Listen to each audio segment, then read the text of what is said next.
အဲ့တော့ကြည့်မယ်နော်ဒီချက်လေးက phonemic ချက်လို့ခေါ်တယ်နော်အဲ့ဆရာဘယ်ထိသင်ပြီးလဲဆိုတော့ဒီနှစ်ခု share ရရသင်ပြီးသွားနော်အဲ့ဆရာနဲ့အရင်ဆုံးလိုက်ဆိုကြည့်မယ်နော် okay ဟိုဟာတွေကိုဖွင့်ထားရင်ကိုကောင်းတယ်ဖွင့်လဲပြဿနာမရှိကိုချောတာလူများတွေရမသိစေချင်တယ်ပြဿနာမရှိနော်အဲ့တော့လောဆယ်တော့ဆရာနဲ့လိုက်ဆိုရမယ်လိုက်ဆိုကြည့်ပါဘဘအဲ့ဆရာပြောသလိုမျိုးပဲ voice နဲ့ voice တီ and voice တီတို့အစိမ့်တန်လေးပေါ့နော်ဒီတန်လေးရလေးပဲထုတ်ရတယ်။မိအဖြစ်ဒီက vocal chords တွေ vocal chords တွေမှာဟို vibration နဲ့ဖတ်တာမျိုးပေါ့နော်။ဒီတို့ပြောတဲ့အတန်လေနဲ့ပဲပြောရအောင်။ဟုတ်ကဲ့။အဲ့တော့အဲ့ဒါမပြင်းအောင်နော်။ဘလိုမျိုးနော်။ Okay နောက်တစ်တန်လိုက်ဆိုပါ။ဒဂျโอเคအဲ့လောက်မပြောရအောင်လိုက်ဆိုဂျနော်ဂျကားငယ်ရပင်းပဲအဲ့တော့အဲ့ဟိုဟာတွေဖွင့်တာ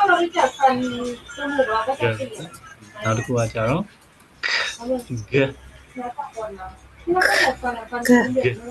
ခါသာအောက်ဂကားငယ်စင်တယ်နော်အဲ့လိုမျိုးတူရလို့တော့ပြောလို့ဂအဲ့ဒါနော်โอเคနောက်တစ်ခုဒီမှာကြည့်မယ်ဆိုရင်ဒီကောင်လေးကဆရာက labio dental လို့ခေါ်တယ်နော်အဲရှေ့မှာစာကြည့်ထားမှာအဆင်ပြေပါနော်အဲ့တော့သူဒီအပေါ်သွားအောင်နှကန်းလေးကိုထိပြီးတော့လေးထုံတယ်โอเคဒီကောင်က v v โอเคဒီကောင်ကကျတော့ရှာနော်ဒီမှာတွေ့လာတော့ပါဇက်ပုံစံလေးလို့ဒီလေလေးကအတန်လေးကိုရှာလေးလို့သဘောထားဒီဖြူလေးတွေကိုတွားလေးလို့သဘောထားအဲ့တော့ရှာတွားနှစ်ခုကြာဦးရှာလေးထည့်လိုက်မယ် incidental နော်ဒီအတန်လေးအဲ့တော့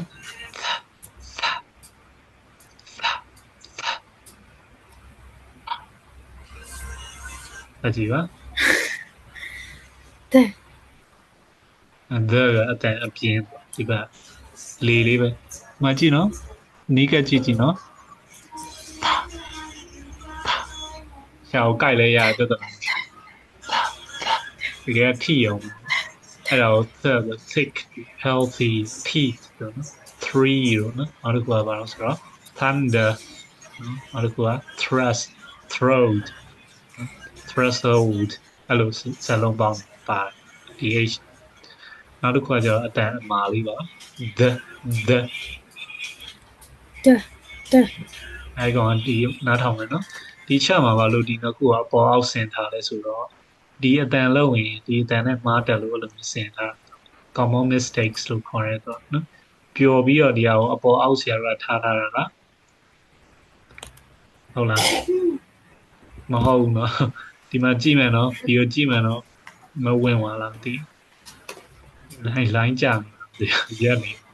okay ဒီမှာကြည့်မယ်နော်ဆရာကိုကြည့်မယ်နော်ဒီမှာဒီနဲ့ the နဲ့ပြီးတော့အတန်ကတ်တယ်နော်အဲ့တော့ဒီကောင်က the dog ဒီကောင် the mother အဲ့တော့တချို့ planners တွေကဘာပြဿနာရှိလဲဆိုတော့ဒီ the နဲ့ the နဲ့ကတ်ပြီးတော့သူတို့မှားတတ်တယ်အတန်မာဒါလို့မာဒါဆိုပြီးဆိုတတ်တယ်မာဒါမဟုတ်မာရှာလို့ကြိုက်လိုက် the mother mother mother where's your mother where's your mother mother okay နောက်တစ်ခု okay အဲ့တော့ဒီကောင်လေးကိုလိုက်ဆိုကြည့်အောင်ဆရာ mother this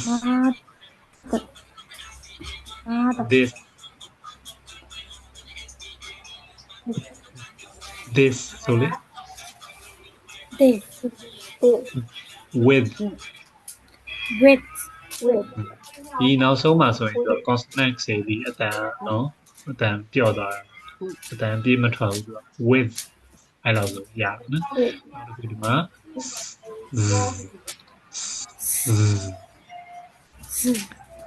okay လိုက်ဆိုရင်ဆရာနေ C city, city, notice,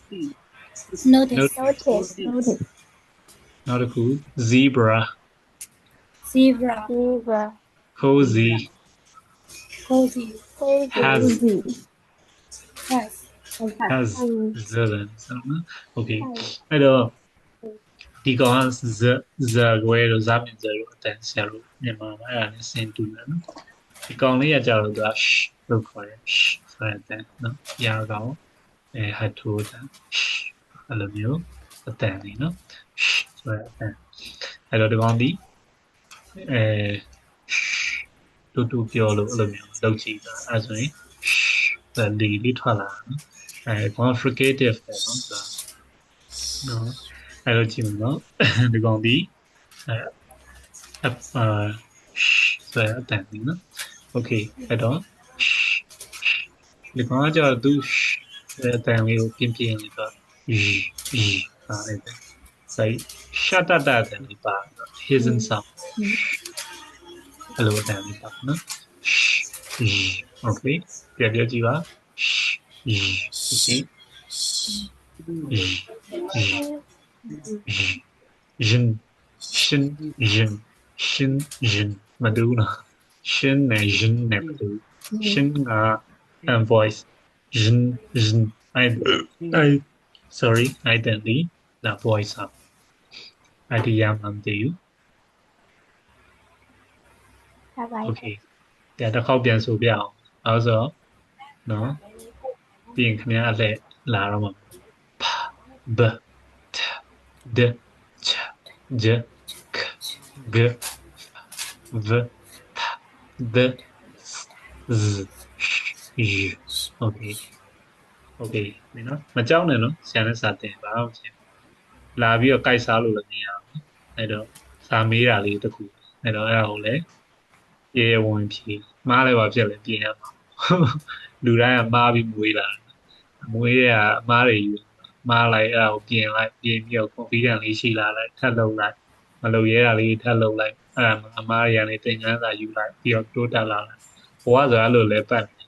အဲ့တော့မားရမှာမကြောက်နဲ့အများရန်လုံရဲကင်ရရှိအောင်စိတ်ကိုပြင်ဆင်တာသူတို့ပြလူငယ်ကြီးတုံကြတော့မလုံးနဲ့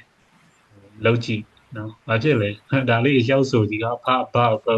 ဘာလို့မှားသွားတော့ပြန်မို့အားမကဘူးနော် okay ဟုတ်ပြီဆရာအခု pick up လုပ်လိုက်မယ်ယတနာဝင်းကဲဆိုကြည့်ပါအောင်သမီးပါတာ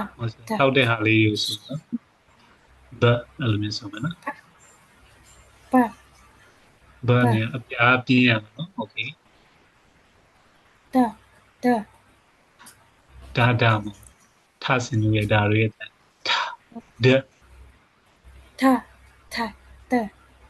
ဟုတ်တယ်နောက်တစ်ခုချ ဇုံတော့ရလို့များကောင်းလာပြီ okay နောက်တစ်ခုခဟုတ်တယ်ခမကြီးဆရာပြောမယ်ခဘယ်တန်ဒီပါဂဒီဂမှာလို့နောက်တစ်ခုဆိုကြည့်ပါokay နောက်ဟုတ်တယ်နောက်တစ်ခုဇလို့ဆိုလိုက်ရတယ်လို့နောက်တစ်ခု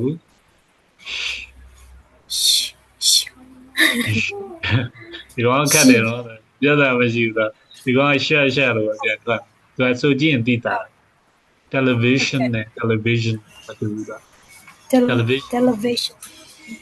television ဆိုနော် okay ကျေးဇူးပါပြန်လေးကျင့်တော့ဗီဒီယိုတွေပြန်ကြည့်မယ်ပြန်လေးကျင့်မယ်နော် okay ဆရာနောက်ခါကျရင်လေ့ကျင့်ခန်းလုပ်တော့မှာနော်အဲ့ကြရင်ဒီတန်းတဲ့လူကိုတေချာရစီခြင်းအချိန်လေးပုံပြီးတော့ဘာမှမရပါဘူးကြိုးမရှိဘူးအဲ့တော့ဒီတရက်ပြီးသွားရင်တေချာပြန်လေ့ကျင့်ထားပါမနေ့ပြန်ကြရင်လေ့ကျင့်ခန်းစတာပေါ့နော် okay မဝင်းဝါချက်ဆိုကြည့်ပါဦးb t d ch j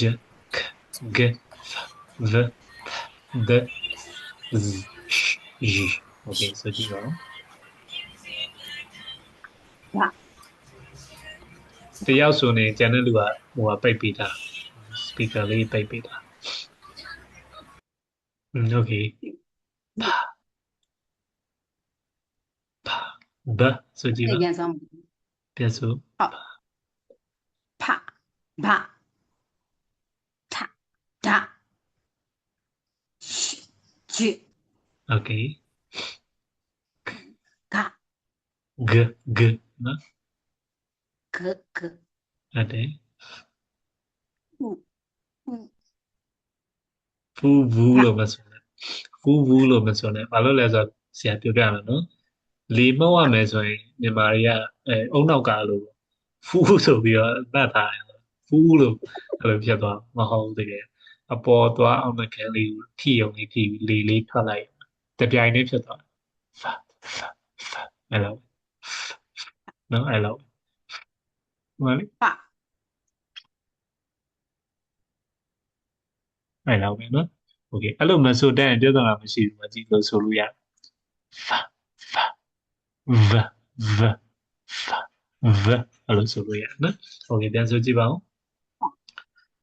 ဖဖ ဒီကောင်လေး ဖ ရှားလေးကိုဒီမှာကြည့်မယ်နော်ဒဒ ဖ โอเคဒီကောင်လေးကြည့်အောင်ဒီကောင်လေး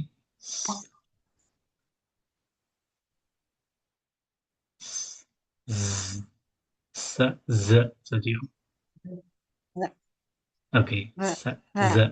အဲ့ဟိုဟာကိုအရင်ဘယ်လိုပြောအောင်လဲဒီမောက် position ကိုအရင်ကြီးစိတ်ထဲမှာမဆွဲတာအဲဆိုစိတ်ကလေးပြီးတော့အတန်းမထွက်ဘူးဖြစ်တယ်အဲ့တော့ပေါ့ပေါ့ပပထားစိတ်စဇအဲ့လိုရရနော်โอเคနောက်တစ်ခုယ ယူယူ Okay ယူ you အဲ့လိုဆိုရအတန်းဒီ vibration ကိုထောက်ပေးနော် Okay အဲစစချင်းဆိုတော့အဲ့လိုမျိုးပဲနော်ပြဟိုဟာဘယ်လိုပြောရမလဲအတန်းနဲ့အတန်းတစ်လေးဖြစ်နေတတ်တယ်တချို့တွေ့ရတယ်အဲ့တော့တချို့ကြတော့လည်းလို့ပေါ့နော်ဒီလို phoneme ဖြေခွဲလိုက်တဲ့အခါမှာအတန်းထွက်ကိုတစ်ခုချင်းကအဆင်မပြေဘူးတော့ဒါပေမဲ့အတန်းလေးပြန်ပေါင်းလိုက်တဲ့အခါကျအဲ့လူကအတန်းအဆင်ပြေသွားတာလည်းရှိတယ်ပေါ့နော်အဲ့တော့ဘာအဆင်မပူနဲ့နော်နောက်တစ်ခုကအတန်ဒီလေချောင်းရဲ့ muscle နဲ့အများကြီးပတ်သက်တယ်အဲ့တော့အဲ့အောင်လေ့ကျင့်ခန်းလုပ်ဖို့လိုတယ်ပေါ့နော်အဲ့တော့အဲ့ဒါလေးလေ့ကျင့်ခန်းလုပ်တာလွယ်ပါတယ်နော်ဟိုမှာလက်ကိုဒီလိုလောင်းထားပြီးတော့ဒီဘက်လက်စမိတ်ဒီဘက်ကိုဆောင်းပြီးတော့လို့မျိုးနည်းနည်းလေး tension လေးပေးတာဒီဘက်ဆိုလည်း tension လေးပေးတာပြီးတော့အနောက်ပေါ့နော်ဒီ tension လေးပေးတာလူလေးအရှိကိုအဲ့လိုပေါ့ဒါ against လုပ်ပြီးတော့အဲ့လိုလုပ်ဒါဆိုရင်ဒီ leveling ချက်သားလေးအားကောင်းပါနော် okay အခုဒီခါကယရနာဝင်းလည်းပြီးသွားပြီနော်ဝင်းဝါလည်းပြီးသွားပြီဆိုတော့နေ့ရက်ဒီ okay ဆိုကြည့်ပါဦး b t d ch j k g f v d s z sh j okay ဆိုကြည့်ပါ 他他把他的是他的他的子的他的 မဒီကောင်ကမလေးလေးပါမှာနော်ဆရာဆိုပြသာဒသာဒ他的是 okay ဒါမှနည်းနည်း share တယ်လေးကိုနည်းနည်းပြင်လာရနော် okay well then okay so the next one is Minzu hello Minzu are you there Sheila okay okay so we're now b t d ch j k g f v d s z sh j ဆိုကြည့်ပါဦး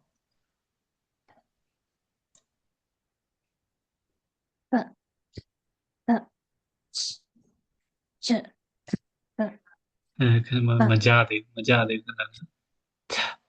ဒပြည့်စုံပြဿနာမရှိ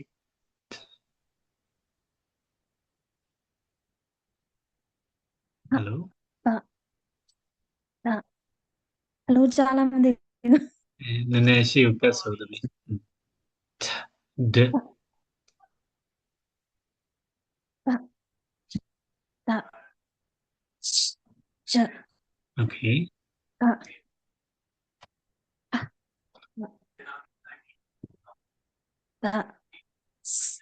ရရ အော်ဒီအောင်ရောက်ပါ okay နေရတယ်နော်ဟုတ်ပြီအဲ့ဆိုရင်မစိုးတော့ဒါအဲ့လိုလေးဆိုရမှာနော် okay နောက်တစ်ယောက်ကဘယ်သူရှိသေးလဲ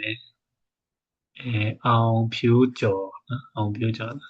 တရုတ်ကားတွေကြိုက်တယ်ထင်တယ်နော် okay မစရစားစိတ်မဆိုးနဲ့ okay ဆိုကြည့်ပါအောင်ဒါနော် b t d ch j k g f v d s z sh j ဆိုကြည့်ပါအောင်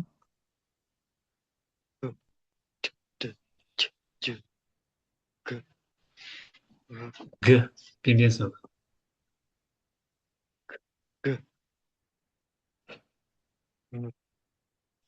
v d s z sh j okay ဆိုနော် okay ကောင်းတယ်နော်အဲ့တော့အကုန်လုံးအဆင်ပြေတယ်အဲ့ဒါနည်းနည်းလေးလေ့ကျင့်ပါနော်အဲ့ဆိုရင်ဆရာနောက်ထပ်ဟိုသွားမယ်နော် slide လေးဆက်ပြီးတော့သွားပါမယ်ဒီနေ့ဆရာတို့သင်မယ့်ဟာကဘာလို့ဆိုတော့သင်ခန်းစာအသစ်က nasal sounds ပါနော် single consonants တွေဆရာတို့ပြီးသွားပြီနော် single consonants ပြီးသွားပြီ nasal sound အတန်လေးတွေပါနော် okay အဲ့ကြည့်အောင်ဒီမှာကြည့်မယ်နော်ဒီကောင်လေးဒီသူက nasal sound ဆိုတာသူကဒီလေဒီ nasal cavity ကနေပြီးတော့လာတယ်ပါးစပ်ကနေပြီးတော့လေမထွက်ဘူးသူကနော်ရှေ့မှာဆရာတို့လေ့ကျင့်ခဲ့တဲ့အတန်လေးဒီလေဒီဒီ oral cavity ပေါ့နော်ဒီကနေပြီးတော့ထွက်တယ်နော်ဒီကောင်ကကျတော့ဒီနှာခေါင်းပေါက်ထဲကနေလေထွက်တယ်နော်ဒီအတန်လေးလို့ဆရာတို့ထွက်တဲ့အခါကျတယ်ပေါ့နော်အဲ့တော့ဒီမရဲ့နရဲ့ငရဲ့သုံးတန်လုံးဒီမြန်မာနဲ့တော်တော်ဆင်တူပါတယ်နော်မြန်မာမှာလည်းမနာငါမနာငါဆိုတဲ့ဟာဆရာတို့ဒီမှာအဲ့တန်လေးရှိရနော်အဲ့တော့တော်တော်လေးအဆင်ပြေတယ်နောက်တစ်ခုကဒီထိုင်းမှာလည်းရှိတယ်ဆိုတော့ငါတန်ရှိတယ်ဆိုနမ်ထန်အဲ့လိုမျိုးငါဆိုတဲ့အတန်ပါနမ်ထန်နော်လည်းမျိုးရှိတယ်အဲ့တော့ငါတန်ဒီထိုင်းတန်မှာလည်းငါဆိုတဲ့အတန်ရှိရနော်အဲ့လိုမြန်မာမှာလည်းရှိတယ် English မှာလည်းရှိပါတယ်နော်အဲ့တော့ငါဒီကောင်ဒီ nasal နော်အဲ့တော့ဒီမှာကြည့်မယ်နော်သူဒီမနငါသုံးတန်လို့ဒီဆရာကဒီရှေ့ကဆရာတို့ chart လေးမှာ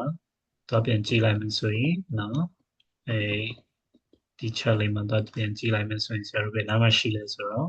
ဒီဇာတ်လေးရဲ့ဒီ lower left corner မှာရှိတယ်နော်ဒီအောက်ဘက်ခြမ်းဒီဘယ်ဘက်တောင်းလေးမှာဆရာတို့ရှိတယ်နော်အဲဒီကောင်ဒီမနနโอเคဆရာနဲ့လိုက်ဆိုကြည့်ပါမမ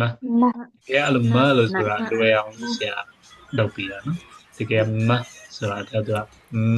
ဆိုပြီးတော့နှာခမ်းကိုပိတ်ပြီးနှာခေါင်းလေးလေးပေါ့ရโอเคပြီးတော့နှာခမ်းဖွင့်လိုက်မှတော့မတယ်ဖြစ်တယ်အဲ့တော့တကယ်ခိုးပြီးတော့ဆိုတာပေါ့တကယ်မအဲ့လိုဆိုရအဲ့တော့ဒီကိုကြည့်မယ်နော်ဆရာကိုဖြေပေးပါဒီတန်လေးသုံးတန်အပြာလားအစိမ်လားဒီတန်လေးသုံးတန်ပြာနော်ပြာဆိုတော့ voice လား voice လား white voice ဖြစ်တဲ့ဆရာက vibration ထုတ်အောင်မထုတ်အောင်လားဟုတ်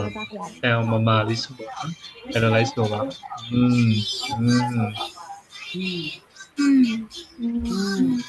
့တော့ vibration ကတိတာတယ်ဆိုတာဒါဆိုတော့သူဒီနှာခမ်းလေးပါနည်းနည်းရားသလိုလေးဖြစ်လာအဲ့လောက်ထိပြင်းပြင်းနေအောင်နည်းနည်းတော့ဆိုဆိုကြည့်ပါနောက်တစ်ခုကကြောက်တာလဆိုတဲ့အတန်ဒီအပေါ်သွားရဲ့နောက်မှာဆရာတို့ကဒီခုံးလေး alveolar ridge လေးကိုဆရာလေးထိထားလိုက်ပြီးတော့နှာခေါင်းလေးကလေးထုတ်တာ အဲ့ချိန်မှာရှာကိုဖြုတ်လိုက်နားတယ်ပတ်တာဒီမှာကြည့်မယ်နော်နာနာ โอเค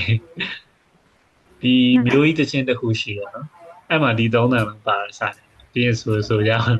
ဆရာတစ်ချင်းဆိုတာပါလို့ပါအဲ့တော့ဒီမှာနောက်တစ်ခုကတော့ဒီမှာငါးတန်ကကြောက်ဆရာကဘာနဲ့ဆင်တူလဲဆိုတော့သူဒီ vila လို့ခေါ်ရတာခနဲ့ဆင်တူအဲ့တော့ထိရတဲ့ပုံစံ point of articulation ပြောရနော်ဒါပေမဲ့သူကခကကြတော့ပါဇက်တွေကလေးထုတ်တာ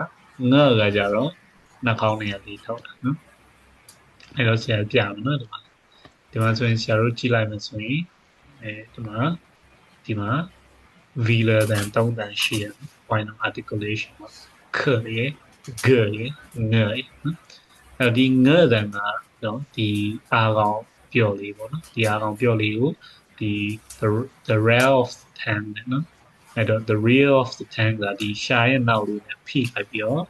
ဖိလိုက်တဲ့အချိန်မှာဘာဖြစ်သွားလဲမကြည့်လိုက်နော်ဒီကရှာလေးတွေ့လားဒါရှာလေးကိုဆရာကနောက်ပင့်ပြီးတော့ဒီကောင်နဲ့ကတ်လိုက်တဲ့အခါမှာဒီ oral cavity ကိုလေကဝင်လို့မရတော့လေကပိတ်သွားတယ်အဲ့ချိန်မှာသူကဒီ nasal cavity ရဲ့လေကထွက်လာတယ်velar ငါတယ်ဟုတ်ပြီအဲ့တော့အဲ့ဒါလေးကိုကြည့်အောင်သူကအဲ့လိုမျိုးလေးရှာနောက်လေးနဲ့နော်အာကောင်ပြော့လေးကိုထိထားမယ်ဒီအခါကျရင်အလို့ကြီးမလုံးနဲ့တော့အတန်ဆိုတပြိုင်တည်းဖြစ်သွားတာဒါအမြင်ဘာလို့လဲအတန်ဆိုစိတ်ကြောင့်ဖြစ်တာလို့စိတ်ကရုပ်ထမြင်အဲ့တော့စိတ်ဖြစ်တာအဲ့တန်ကြီးဖြစ်လာအဲ့လိုကြီးအပြေပါစရာတော့90တော့ကန်အဲ့လိုတည်သားစရာမလိုအဲ့တဘာဝမကြတော့အဲ့မလိုအဲ့တော့ဒီကတော့90ကြည့်တော့သူအဲ့လိုမျိုးကပ်ပြီးတဲ့အချိန်မှာသူကဒီနှာခေါင်းလေးကိုထုတ်တာငါโอเคအဲ့ဒါမျိုးကြီးတစ်ချင်းနဲ့မှတ်ထားလိုက်ကိုအဆင်ပြေပါတော့ဟိုတစ်ချင်းနေရဲ့ငါရဲ့ခုတလို့တဲ့ဒီမပြေတာတွေတိမ်များတယ်ရောအဲ့ဒီအဲ့မှာသူကနေသွားနတ်နေငါတော့ငါခုတလို့တဲ့အစင်မပြေတော့မတော့အဲ့လိုမှတ်တာလို့ရတယ်ဆရာရှောက်ရွတ်တယ်တကယ်အဲ့လိုတော့မဟုတ်ဘူးမြန်မာတန်နဲ့တော့လုံးဝတူတယ်လို့တော့သာယူလို့မရဘူးဒါပေမဲ့စင်တူတယ်လို့ပြမနာနော်အဲ့တော့လိုက်ဆိုကြည့်ပါဆရာနဲ့ example အတန်လေးတွေကိုမ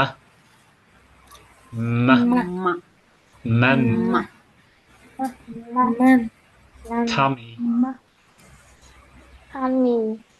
lam အဲ့လမ်းမှာပါတဲ့ B ကတော့စလုံးပေါင်းထဲမှာထည့်ရေးရတယ်6လုံးပြီးတော့3ခါလောက်ပြတယ်5လုံး5ဒီရတယ်ပါအဲ့တော့ဒီမှာနော်အဲ့တော့က ISLAND ဆိုပြီးတော့အဲ့ဒါကသူကပါ letter က6 letter ရှိရနော်သူကisland အဲ့တော့ I and ပုံနည်းစေခွဲတော့လိုက်ဆိုတော့ငါခုရှိဒါပေမဲ့အတန် syllables နဲ့ပြတ်တော့နှစ်တန်ရှိ island နှစ်တန်ရှိအဲ့တော့ထားပါတော့ဒါကောင်းမရှုံနဲ့အဓိကပြောချင်တာအဲ့ Islam လို့တော့မထွက်ဘူးနော်အဲ့မှာ S ကိုဆရာက sign လုပ်တယ် island လို့ပြောတယ်နော်โอเคဒါဆိုရမယ်ထင်တယ်နော်အဲ့တော့နောက်တစ်ခုကြည့်ရအောင်နောက်တစ်ခုကတော့ဆရာတို့ net နော်အဲ့တော့ net ကကျတော့ na ဒါကြည့်ပါ na ဒါကြည့် na သူဒီ alveolar အဲ့တော့ no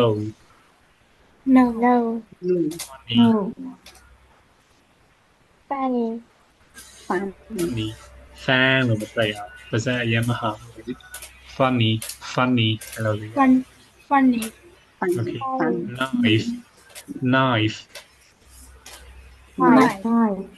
okay နော်အဲ့တော့ KNOW no လို့ထွက်တယ်နော် KNIFE ကိုဘယ်လိုထွက်လဲ Nine. Night. knife အဲ့လိုမျိုးထွက်တယ်နော် further ပါတယ်နောက်နော်ဒါလေလေးထွက်သွားတာနော် knife အဲ့လိုမျိုးထွက်တယ်အဲ့တော့ဒီ kn မှာဆရာတို့က silent letter ပါ k လား n လား silent letter k နော် k ရဲ့သူ့ရဲ့ဟိုကတကယ်အတန်တော့က k တယ်နော် k key လားအဲ့လိုမျိုးဒါပေမဲ့ဒီမှာဆရာက knife လို့မပြောဘူး knife လို့လည်းထွက်တယ် k ကို silent လုပ်တယ်အဲ့ဒီမှာလည်း silent လာတာနောက်တစ်ခါဆရာတွဲပြီးတော့ပြောပါပို့ပြီးတော့သိချင်တယ်ဆိုရင် chat GPT ကိုသွားမေးလို့ရတယ်သုံးတယ်ထင်တယ်နော်ဒီကလူနေတယ်နော် chat GPT ကသုံးရအောင်အဲ့တော့ can you generate me the complete list of English silent letters နော်အဲ့လိုမျိုးရတာအဲ့တော့သူက silent letter ပါတဲ့စကားလုံးတွေ examples နဲ့ထုတ်ပေးမယ်အဲ့တော့ပြဿနာပါတော့အခုဒီ DeepSeek တို့ကတော့ပေါ်ရဆိုပြမယ်English လို့သူက import ပေးနိုင်ပို့ပြီးတော့ ChatGPT ကသုံးရကောင်းတယ်အဲ့တော့အင်္ဂလိပ်စာမပြောမယ်သူက AI သုံးလို့မရဘူးအဲ့ဒါသာရှိပါအဲ့တော့အင်္ဂလိပ်စာလိုအပ်တယ်အဲ့တော့ရှိအဲ့တော့ဘာသာအနည်းဆုံးပဲဖြစ်တာနော်ဒါပေမဲ့တချို့ဒီ AI တွေကမြန်မာလိုသုံးလို့ရပါနော်ဒါပေမဲ့ခင်ဗျားအင်္ဂလိပ်လို generate လုပ်ဖို့ကပိုပြီး chance ကပိုများပါတယ်နော်အဲဆိုရင်အဲ့လိုမျိုး silent letters တွေကို ChatGPT ကိုမေးပြီးတော့ဆရာကဘယ်လောက်ရှိလဲဆို list လေးကြည့်လို့ရတယ်နော်နောက်တစ်ခုကငှက်တယ်မှာသူကဒီငှက်ဒီပြောမယ်နော်ဒီငှက်ဒီဘယ်တော့မှသူ့ရဲ့အတန်ဒီအင်္ဂလိပ်စကားလုံးတွေအားလုံးမှာအရှိမမနေဘူးသူကညာတော့လေသူဒီအလဲမှာရှိမယ်မရှိရင်နောက်ဆုံးမှနေနော်ဒီရတဲ့နဲ့အဲ့လိုဒီရတဲ့ဒီလေသူဒီဟိုလိုမျိုးမရှိဘူးသူကနော်ဘယ်တော့မှထိတ်ဆုံးမှာမရှိဘူးသူဒီမှာကြည့်လိုက်ဒီ share တဲ့ထိတ်ဆုံးမှာရှိတယ်သူရဲ့အတန်ကနော်သူတို့ဒီငါရဒီအင်္ဂလိပ်စကားလုံးတွေအားလုံးရဲ့နောက်ဆုံးဒါမှမဟုတ်အလယ်လောက်မှာပဲရှိတယ်သူရှေ့တန်းနေမဟုတ်ဘူးနော်အဲဆရာကဒီ consonant တွေကိုပြီးရင်ဒီ spelling to song ဆိုတဲ့သင်ခန်းစာမှာသူတို့ဒီစကားလုံးတစ်လုံး word တခုရဲ့ initial position မှာနေရလား mid မှာနေရလား final မှာနေရလားအဲ့ဒါလေးအနောက်မှာသင်ခန်းစာပါတယ်နော်အဲ့တော့ဒီငါးတန်ကတော့ဆရာတို့အဲ့လိုမျိုးဟိုပါပေါ့အနောက်ဆုံးမှနေရများ okay ဆရာတို့ like ဆိုကြည့်ပါငါအဲ့ဒါနဲ့မာတာနေရငါရဲ့ကုသပြန်များဆိုရအောင်နေရငါရဲ့အဲ့လိုနေရငါရဲ့လို့ဆိုလိုက်တာနဲ့သူကရှာပြီအရှိရအနောက်ရလို့မျိုးသွားတယ်အဲ့ဒါတတိထားပြီဝေးလိုက်ဆိုကြည့်စမ်းနေရငါရဲ့ကုသလို့တဲ့ဆိုကြည့်နေငါရဲ့ကုသလို့နေလို့တော်လိုက်ရှာပြီviola rich ကိုတော့ဖြီးရောငါဆိုရင် vila ကိုပြန်ပြီးတော့ vala ပြန်လာဖြီးအဲ့တော့မျိုးကြီးရတော့သူကအဲ့ဒီလိုပြောမယ်သူကကောင်းဆရာလည်းကောင်းပါအဲ့တော့ပြန်ငါတယ်နော်ငါတန်ကတော့သူထွက်တယ်နော်အဲ့တော့ဆိုကလွယ်အောင်ငါလို့လုပ်ပြီးတာအဲ့လိုဆိုရနော်အဲ့တော့လိုက်ဆိုကြည့်ပါ sing sing လို့ထားလိုက်တာဒီပါတတိထားရှားတတိထား shy the rear of the tongue touches the vowel ဒီဝါတော့ထီရနော်အကောင်ပြောတော့ထီရနောက်တစ်ခု uncle angry okay ဆန်လိုက်ဆိုကြည့်အောင် the angry uncle is singing The angry uncle is singing. The angry uncle is singing a song. The angry uncle singing a song. Song မှာလည်း SONG လို့ပြောရတော့သူကငါလည်းပါတယ်အဲ့တော့ငါတွေအများကြီးထည့်ထားတယ်ဒါဟိုပါပဲစာကြောင်း Okay နောက်တစ်ခုကကြာတော့ ဒီ3တန်ပြီးသွားပြီဆိုရင်ကျတော့အဲ့3တန်ကိုဆရာ mock picture လေးနဲ့ပြန်ပြီးတော့ရှင်းပြပြီနော်မှန်မှန်အဲ့ mock picture တွေကဟိုပါနည်းနည်းပို့ပြီးတော့ comprehensive ဖြစ်အောင်နားလည်လို့ဆရာထည့်ပေးတာနော်တကယ်ကဒီလိုခုနကတော့ဆိုအတန်ကရပြီဒါပေမဲ့ဒါတော့အသေးစိတ်သွားအဲ့တော့ more than these ဆိုတာဒီနှကန်းလေးနှစ်ခုကိုဆရာတို့ပိတ်ထားမယ်ဘာလို့ဒီရဲ့လေမထွက်ဘူးနော်အဲ့တော့ပြီးရခါမှာနှာခေါင်းတွေကလေထုတ်လိုက်လို့ကြည့်ပါ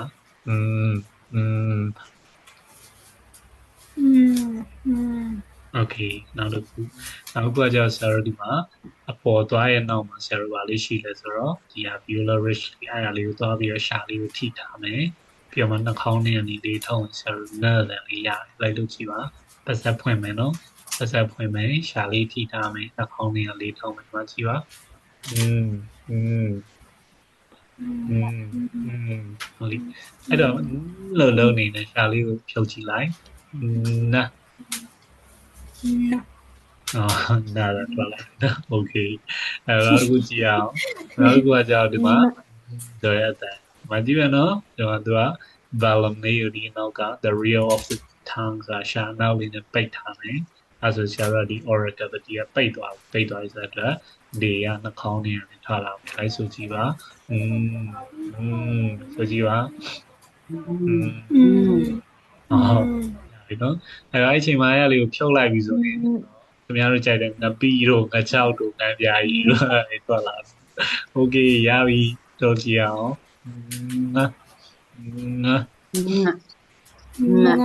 โอเคနော်အဲ့တော့အေးဟုတ်ပြီနော်အဲ့တော့ဆရာတို့ခဏလေးနော်ဆရာသင်ခန်းစာနေပြီးတူသွားပြီဟုတ်ပြီနော်โอเคဟုတ်ပြီအဲ့တော့ဘာမှမဖြစ်ဘူးနော်ဆရာတို့ဒီຢာလေးကိုပြန်ပြီးတော့လေ့ကျင့်ရအောင်နော်ဒီ nasal sound state နဲ့ဆရာလေ့ကျပြန်သွားပြီနော်အဲ့တော့ဒီမှာကြည့်မယ်နော်ဒီအခုဒါလေးကိုဆရာတို့ဒီຢာလေးလေးနဲ့အတူတူပြန်ပြီးတော့လေ့ကျင့်ကြည့်မယ်နော်ဘယ်ထိလေ့ကျင့်မလဲဆိုတော့b t d ch j k g f v d s z sh j m n n အဲ့ဒီလေ့ကျင့် okay ရမလားနော် okay အဲ့တော့လေ့ကျင့်ပြီးသွားရင်ဆရာဒီနေ့အတန်းကိုစောလေးဆင်ပေးမှာနော်ဆရာနေလည်းတိတ်မကောင်းဘူးနော်နောက်မနှက်ဖြန်ပါဘာလို့မနှက်ဖြန်ကြရင်ဆရာတို့ဒီဟာကိုဒီအောက်က consonants တွေအကုန်လုံးကိုစလုံးပေါင်းရဲ့အတန်ရဲ့တွဲပြီးတော့နားလည်သွားဖို့လိုတယ်နော်အဲ့လိုနားမလည်ရင်နောက်ဘယ်လိုပြောနောက်လာမဲ့အပတ်ကြာလေ့ကျင့်တာတော့ဒုက္ခတွေ့နေနော်အဲ့တော့အဲ့လိုမျိုးနားလည်ဖို့လိုနော်အဲ့တော့ဆရာတို့အဲ့ဒါကိုတေချာဒီကြားမှာလောက်ထားဖို့လိုနော်โอเคဟုတ်ပြီအဲ့ဒါဆရာတို့စမယ်နော်ဒါလေးကိုဆရာတို့ပြန်လေ့ကျင့်ကြည့်မယ်နော်လိုက်ဆိုကြည့်ပါဘ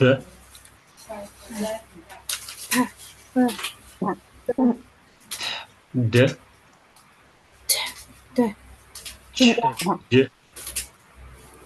ch j g v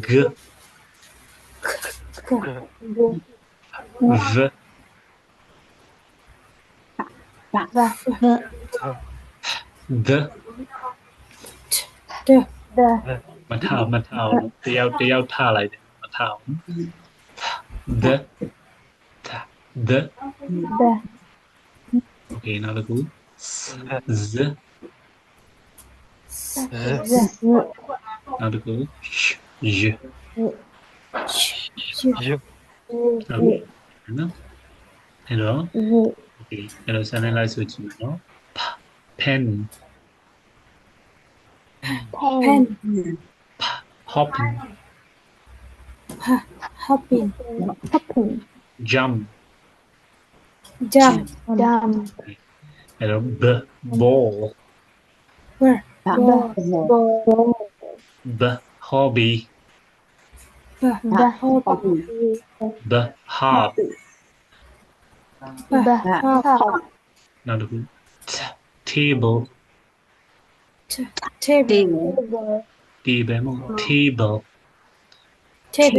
table အဲ့ ter လို့ဆိုတော့ဆရာ aspirated ter လို့ခေါ်ရတယ်တကယ်နော် two, အဲ့သူကဆိုရအတန်မဟုတ်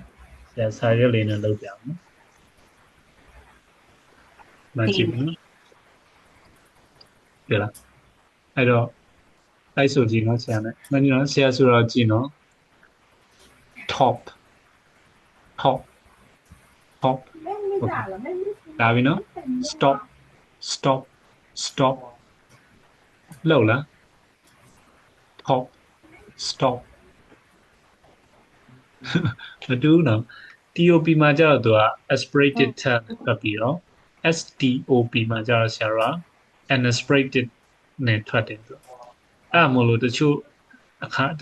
ခါလေးမှာတပြီးတော့ TOP ကို top လို့ထွက်ပြီးတော့ STOP ကို stop လို့ထွက်တာနားလည်လားမသိအဲ့တော့အဲ့လိုမျိုးများသောအားဖြင့်ဆရာပြောပြမယ်နော်ဘာမှမခက်ဘူးဒါဒီထကိုအရှိမဆက်တယ်ကတ်လိုက်တယ်အဲ့ဆိုဆရာအဲ့ထဒီတာတယ်ဖြစ်သွားတယ်အဲ့နောက်ကျရင်လာမယ်အဲ့တော့ဒါလောလောဆယ်ရှင်းပြဒီမှာကကြုံလို့ table လို့ထွက်နေ table လို့မထွက်ဘူးလေ table လိုက်ဆိုပါ table ထပ်စင်လို့ table, table, နောက်တစ်ခု little little, little, တစ်ခု worst watch, နောက်တစ်ခု the, dog dog, added added, played play, played, မ play played play, played, pardon played played, နောက်တစ်ခုကြည့်အောင် chip chip, chips chips, fish and chips ဆိုတာဇာတ်အင်္ဂလန်မှာစားရ snacks တမျိုးပဲနော် fish and chips နော်နောက်တစ်ခု itch itch, picture picture, okay ဒီမှာခက်တယ်ပါတယ်တကယ်နော် picture picture, okay ခါတယ်တိတ်မပေါ်ဘူးနော်အဲ့တော့ခါတယ်ဖြောက်ပြီးဆိုလဲရ picture နော်ဒါလည်းအဆင်ပြေနောက်တစ်ခု j jump jump, jump, danger danger, fudge hutch, okay အဲ့လိုဆိုရဒီကနောက်ဆုံးရောက်သွားရင်အတန်နည်းနည်းလေးပါသွားတယ် okay နောက်တစ်ခု key key, car luck car, luck luck, okay key car luck luck key, car, luck, luck luck လို့ပြော luck တော့အောက်တော့ပေါ်လာတော့ LACK ရဲ့အတန် LUCK က luck luck အောက်တော့မပေါ်ဘူး luck တရားရမှာဟာအဲ့ကောင်တွေကိုသေချာသတိထားပြီးတော့ဟိုကောနော်ဆရာပေးရဲ့စာအုပ်တွေနဲ့လေ့ကျင့်လိုက် mouse position မှန်သွားပြီဆိုရင်အတန်ထွက်ကမှန်နော်ဆရာကပြောခဲ့သလိုပဲဒါဒီအဓိကအတန်လုံးနေတယ်နှက်ခမ်းနေပါတွေကလုံးနေအဲ့အရာကြီး position မှားသွားရင်အတန်တွက်မှားသွားနော်ဘာမှတော့မခတ်ဘူးနော်နောက်တစ်ခု g g okay green green, green green, green green green, okay နောက်တစ်ခု hug hug hug, hug, နော်ဒီ lock မှာလိုမျိုးပဲ hug ကိုလည်းပါဇက်အရင်မဟာရဘူးနည်းနည်းတက်လေးဆိုရမယ် hug hug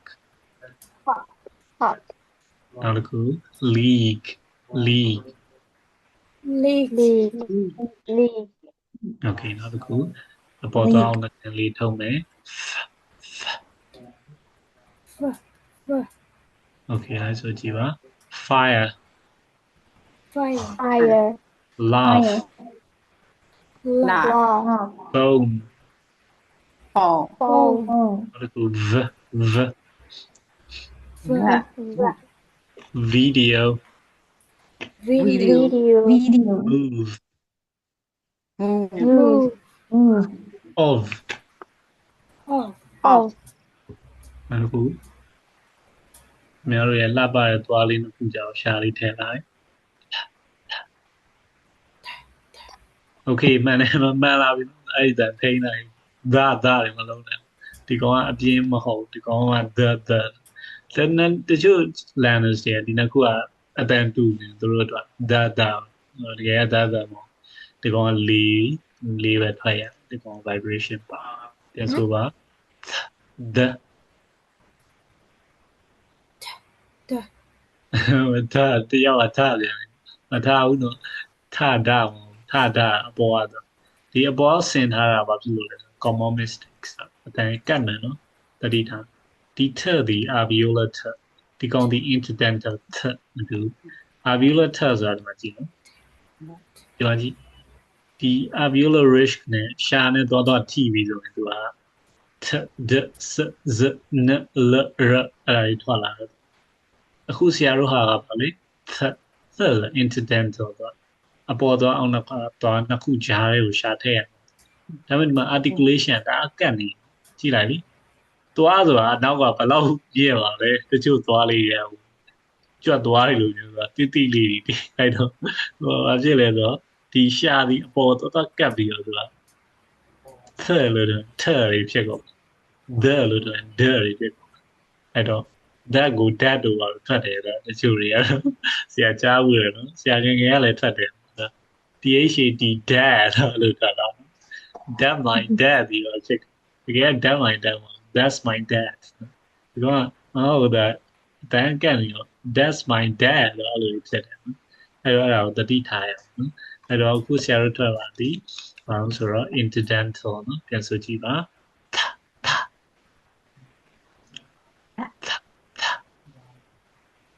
Okay ဒါလို့ထွက်ရင်တော့မရအောင်ဒါပေမဲ့စကလုံးအတိုင်းဖွင့်အစီအပြေသွားတယ်အဲဆိုကြည့် thick thick လို့ကြားတယ်နော် thick မဟုတ်ချောက်ကဲ thick နောက်တစ်ခု healthy Healthy. healthy လား happy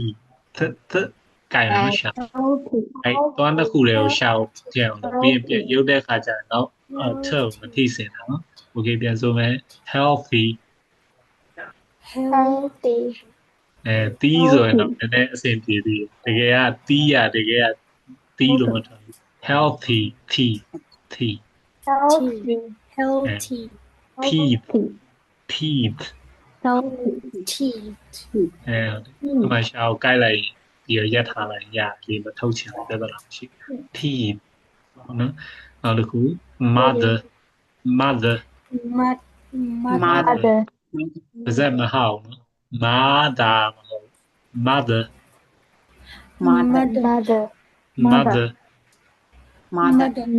this This. okay with မဟုတ် the ကတ်တယ်နော် with ရှာကိုက် with မှန် okay okay လိုက်စကြည့်အောင် This is my mother with a healthy teeth This is my mother. This with is healthy my mother teeth. with a healthy. This is my mother with a healthy teeth This is my mother with healthy teeth. With a healthy teeth. okay okay thick teeth Thick teeth. titty thick teeth Thick teeth. titty ရေကော okay ဟုတ်လေ့ကျင့်ရမှာနည်းနည်းပြဿနာရှိတယ် okay နောက်တစ်ခု okay နောက်ကြည့်မယ်နော် C city City. notice Notice. no မတက်ဘူးနော် notice ထတယ် notice Notice. မြန်မာ notice လို့ထွက်တယ် notice နော် Notice. okay ဇာတ်တန်ပါနော်နောက်တစ်ခု z zebra Zebra. Zebra. cozy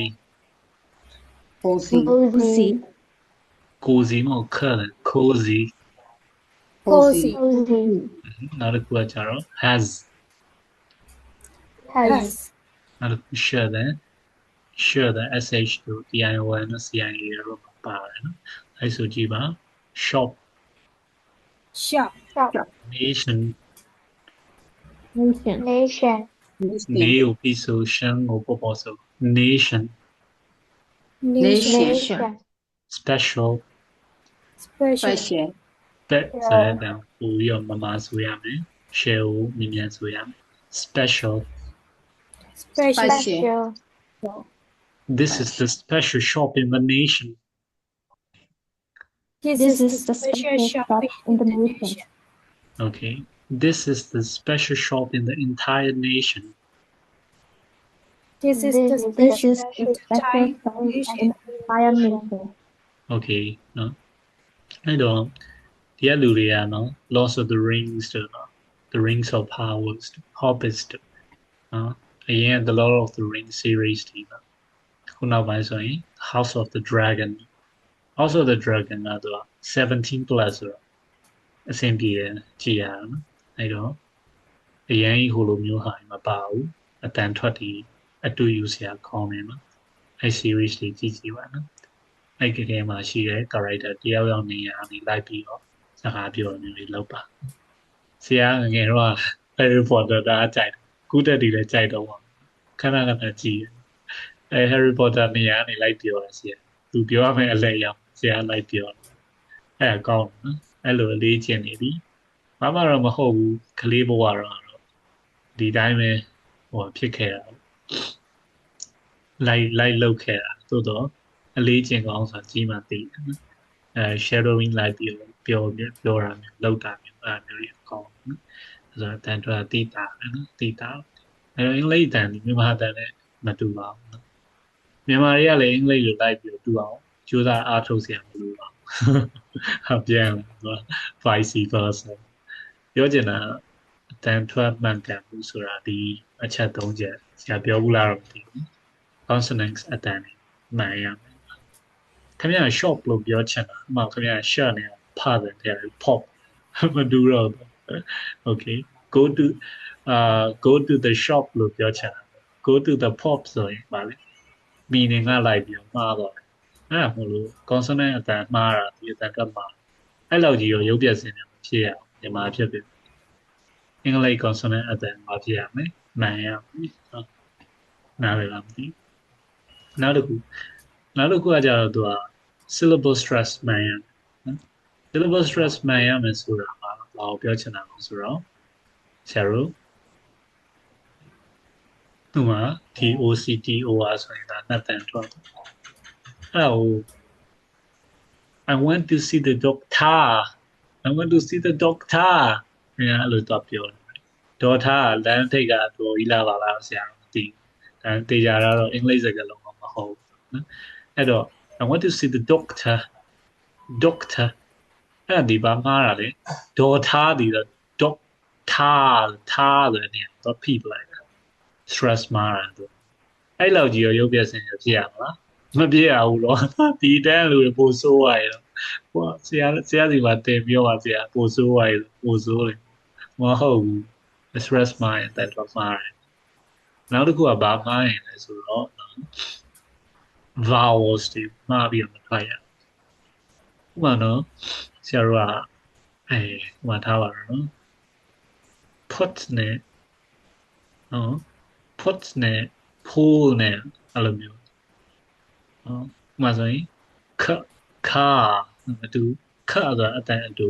ခါဆိုတာအတန်အရှိအဲ့လိုမျိုးနော်အဲ့တော့ဥပမာဆိုရင် book နဲ့ boot အဲ့ဆိုတာ book အတန်အတူ book အဲ့တော့ဆရာတို့က I want to buy a book ဦးဆိုပြီးတော့နော်ဦးဆိုအရှိတယ်အတန်တနည်းအားဖြင့်ဘာဝဲဒိုနဲ့ရှိမှားထွက်တယ်အဲ့လောက်တော့ရုပ်ပြစင်းပြမဖြစ်ရဘူးဒါဆိုရင်အဲ့သုံးချက်တည်းညှိနေတော့ခင်ဗျားဒီ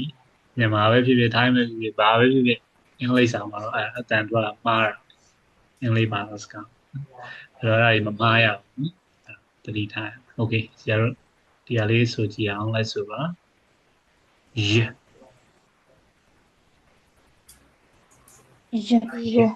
television television, visual visual, leisure leisure, နောက်တစ်ခါကျတော့တယ်နော်ဒီကောင်ကကျတော့ man man, man, tummy tummy, lump lump, နောက်တစ်ခု no, no no, funny funny, အဲ့တော့ပုံမဆိုရအောင် funny လို့မဆိုရအောင်နားနေအောင်နည်းပြင်းလေးဆို funny funny, funny funny, funny nice nice sing sing, uncle uncle, angry angry, okay အခုနကဝဆိုတဲ့အတန်တော့တကယ်တော့နော်ဒီ word တန်နဲ့ထွက်တာ word အိုးဆိုတဲ့အတန်ထွက်ဖို့ကြာတော့ဒီမှာ oh what oh နော် wow အဲ့ပြီးတော့မှသူကနည်းနည်းထပ်တန်ကတ်ချင်တယ်ရ wow wow အဲ့လိုရတာအဲ့တော့ခွေးတန်တော့ပါလူတန်နဲ့နည်းနည်းဆင်းတယ်ဟောပြောရ wow တဲ့ wow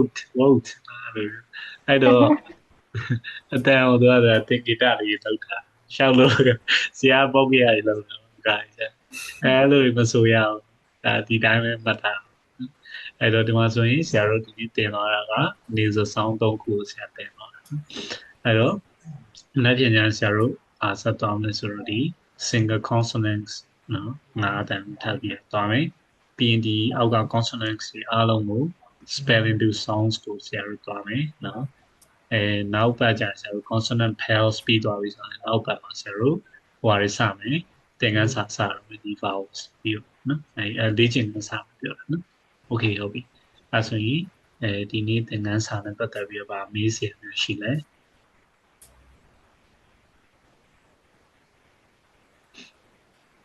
မရှိပါဘူးဆရာ okay ဆိုရင်ဆရာတို့ဒီနေ့day 3ကိုဆရာတို့ဒီမှာနားပါမယ်နော်မနက်ဖြန်ကြရင်9နာရီကြာပြန်ပြီးတော့တွေ့ပါမယ်နော်ဒီကြားထဲမှာတငယ်ချင်းတွေပါတယ်တက်ချင်တယ်လူရှိပဲအားမနာပါနဲ့ add လုပ်လို့ရတယ် group တွေကိုထည့်ပေးလိုက်နော်တမီးတို့လည်းဒါပုံမှန်တက်တဲ့လူတွေကစာပြန်ကြည့်ပါနော်တန်လေးတွေနည်းနည်းလေးချက်ပါနော် okay အားလုံးတက်တဲ့အတွက်ကျေးဇူးတင်ပါတယ်ခင်ဗျာနောက်ပြန်တွေ့ပါမယ်နော် okay okay, ကျေးဇူးတင်ပါတယ်